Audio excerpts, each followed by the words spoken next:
Hey there, good people. My name is Scott, and you are watching Sword and Shield Studio. Right now, I'm going to share with you a free Fusion preset I created that will make your footage look like it's being shown on a big commercial LED panel. Now, this preset is fully contained in a macro, so you can drop it like any other preset node on your node tree within Fusion and adjust the different parameters. Let's see how it works.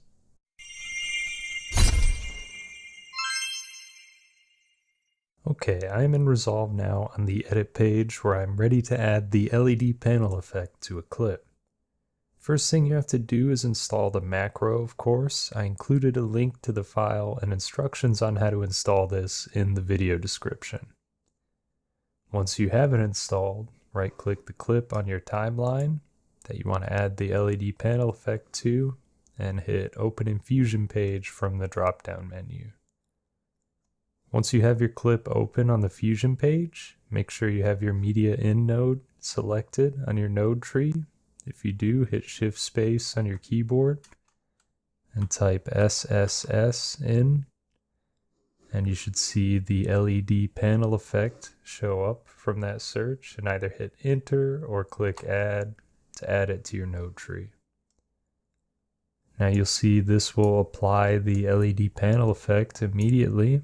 If you're happy with the default look of the macro, then at this point you're done. If you'd like to modify the look, there are a number of different controls available, which I will go over now.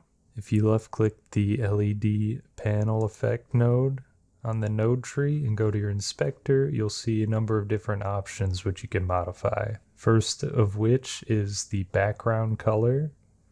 So you can either play with these sliders, red, green, and blue, or change the background color from this menu here. Either way, that's how you get to that. And this will change the background color behind the LED dots. Underneath that, you can affect the alpha value to decrease or increase the intensity of the effect overall. Below that, you have your glow size, which will expand or contract the glow effect of the individual dots. And above that, you can unlock the X and Y glow size if you want to affect one axis or the other of the glow. Beneath that is the glow amount, which will decrease or increase the intensity of the glow. You can turn it all the way off altogether if you'd like. Beneath that is horizontal copies, which will add or reduce the number of copies horizontally of the dots. And you can affect the offset of these dots as well with the horizontal copies offset option. If you want to increase or decrease the spacing between them, you just change the X value here. And vertical copies does the same as the horizontal copies for the Y-axis. And again, you can adjust the offset to change the spacing of these dots as well. Origin dot position below that will impact the very first top left dot of the effect. It will change the position of it. This is useful if you change the dot size, which is the next option.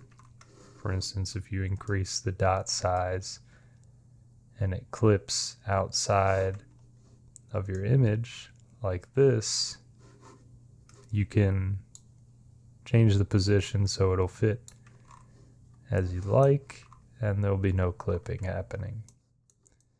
Or if you decrease the dot size and you find there's too much of a border at the beginning of the effect, you can bring the origin dot up like that.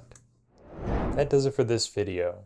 Now feel free to take this preset apart and see how it works on the inside, or just use it as is in your own work. If you find this useful, please consider subscribing to the channel where I upload a video just like this one every week. In addition, Sword and Shield Studio goes live every Sunday night on YouTube, where I'll be answering your questions and working on something in Fusion. I'll see you next time. Thanks for watching.